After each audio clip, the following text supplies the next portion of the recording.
Não é da tradição brasileira debater ideias. Não é da tradição brasileira confrontar ideias diferentes. E aí nós importamos essa coisa alienígena do identitarismo e isso exacerba os conflitos numa medida que é cada vez pior. É cada vez pior. Eu postei no meu Instagram agora no final do dia, tá no meu Twitter, rendeu bastante lá no Twitter, um post sobre uma narradora, que vai ser a narradora principal da Globo na Copa do Mundo Feminina, Renata Silveira. Eu não tenho nada de pessoal contra a Renata Silveira, eu nem conheço ela, como eu teria algo de pessoal contra ela. Eu também não tenho nada contra mulheres atuarem no futebol. Eu vi Glenda Kozlovski surgir para o meio esportivo, não foi em outro esporte, foi como repórter de campo no futebol. E é curioso que quando a Glenda surgiu lá no início dos anos 90, ninguém ficava debatendo essa coisa de a importância das mulheres no esporte, porque é a sanção, porque não sei o quê, porque é a ruptura do machismo estrutural. Não, era simplesmente uma profissional competente que ocupou um espaço porque ela gostava de esporte, ela era oriunda do esporte, ela foi campeã de surf antes disso, se formou em jornalismo, foi trabalhar na Globo e naturalmente ocupou um espaço nobre, porque o futebol é o nosso esporte preferencial, é o que gera mais grana, é o que gera mais retorno, e se tornou repórter esportivo, depois virou apresentadora, virou um monte de coisa. Dá para uma narradora mulher chegar? Claro que dá. Não vejo problema nenhum. Agora, tem um histórico de todos, eu não estou falando de um específico aqui, todos os narradores da Globo, todos. Galvão Bueno, Luiz Roberto, hoje, que teoricamente é o número 1 da casa, Kleber Machado, que deixou a Globo recentemente, os jovens que estão chegando e que devem ocupar esse espaço. Falo do Gustavo Villani, que é uma pessoa que eu odeio, pratico muito mais hate contra ele do que contra a Renata Silveira, é uma figura que eu considero asquerosa, torce contra o Inter claramente, e sei lá por que diabos, deve ser um gremista desgraçado de escala, que bota sempre ele nos jogos do Inter, mas enfim, Gustavo Villani, Everaldo Marques, gênio, esse para mim, o legítimo herdeiro do Galvão. Qual que é a história de todos esses caras? Eles começam lá atrás, numa emissora pequena, no caso do Everaldo, por exemplo, narrando esportes menores, narrando esportes americanos com audiência baixa no Brasil, que ninguém dá bola, e crescendo aos poucos, se estabelecendo pelo talento, pela competência, pelo carisma, pela irreverência, por criar bordões inteligentes, por saber levar uma transmissão. Eles vão crescendo, crescendo, crescendo, um dia eles chegam na Globo. E você vê que mesmo o Everaldo, que para mim tecnicamente é melhor do que todo mundo que está na Globo, inclusive o Luiz Roberto, tem fila na Globo.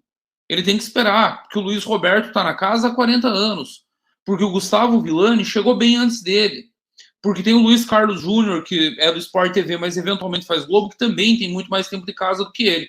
Então ele espera, eventualmente pega um jogo grande, aleatório, mas não é ele o ficha 1, tem uma fila.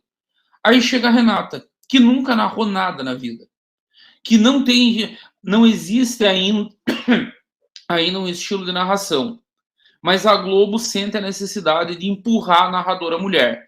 E não se contenta em que se narra esportes femininos ou que se narra... Não, tem que empurrar a goela abaixo do consumidor habituado com o narrador do futebol masculino. E é aí que sábado, não havia opção no jogo do Botafogo se não escutar a Renata. Botafogo e Red Bull Bragantino jogaram no Rio de Janeiro, confirmação do excepcional momento que o Botafogo vive, e a Renata era a única narradora. Essa forçação, essa atravessada de fila, essa necessidade de lacração. Hoje teve um tweet de um perfil gigantesco do Twitter, o Liberta Depré, chamando a Renata de sucessora do Galvão. Pelo amor de Deus, gente, vamos se respeitar.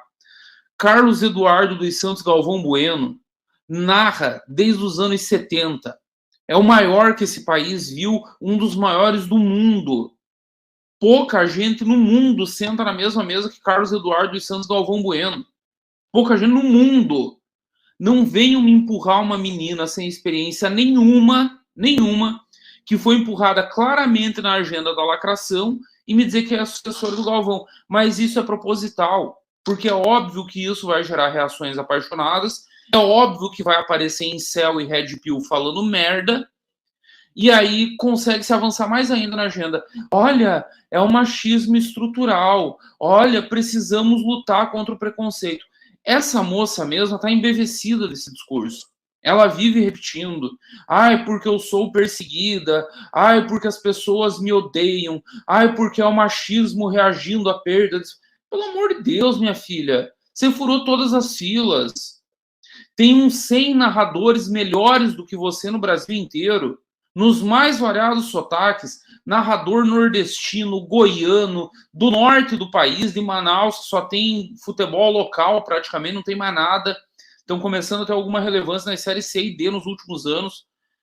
No Brasil inteiro tem uns 100 melhores do que você que nunca vão passar perto da Globo.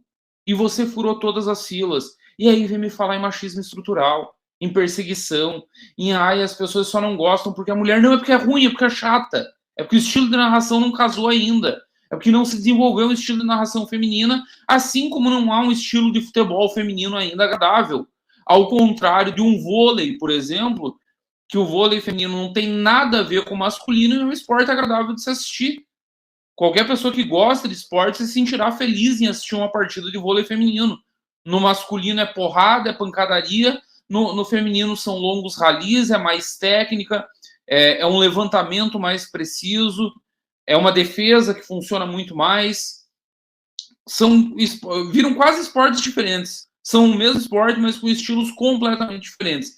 E aí se torna agradável de assistir. No futebol feminino isso ainda não se realizou, e não à toa o futebol feminino, com toda a forçação, com FIFA empurrando, com legislação em trocentos países, com obrigatoriedade. Aqui no Brasil, times de Série A são obrigados a terem times de futebol feminino. Se não tiverem, é rebaixamento. É rebaixamento, é obrigação. Não tem mais a opção de você ter um time na Série A e não ter um time feminino. Tentem me justificar isso e não vão conseguir justificar. Não vão. E tá falando aqui alguém que viu o nascimento do futebol feminino no Brasil, com um campeonato local. A minha cidade, Caçador, minha terra natal, tinha o Kinderman, que foi campeão de Copa do Brasil em 2015, que teve técnico de seleção passando por lá, que fez um puta trabalho. Meu amigo Lauro Tentardini depois foi para Manaus e quebrou recorde, criando o Iranduba lá em Manaus, levando boa parte do corpo técnico, das meninas, da estrutura, enfim, que tinha em Caçador, levou para Manaus, jogaram pelo Iranduba, jogaram Libertadores, foram terceiro lugar de Libertadores da América. Infelizmente, depois o projeto passou por momentos bem difíceis, o dinheiro sumiu, o patrocinador deu o calote, e, enfim, o projeto meio que hoje está no limbo total. O Lauro também já está fora do projeto faz tempo, ainda que devo muito para ele. Mas eu vi o futebol feminino, eu torci para meninas, eu fui para estádio, eu xinguei a adversária, eu xinguei a Formiga, uma lenda do futebol brasileiro, eu xinguei a Formiga no estádio. Então tá falando aqui alguém que viu o futebol feminino de perto, mas que sabe reconhecer o óbvio e que não tem medo de ser chamado de machista estrutural.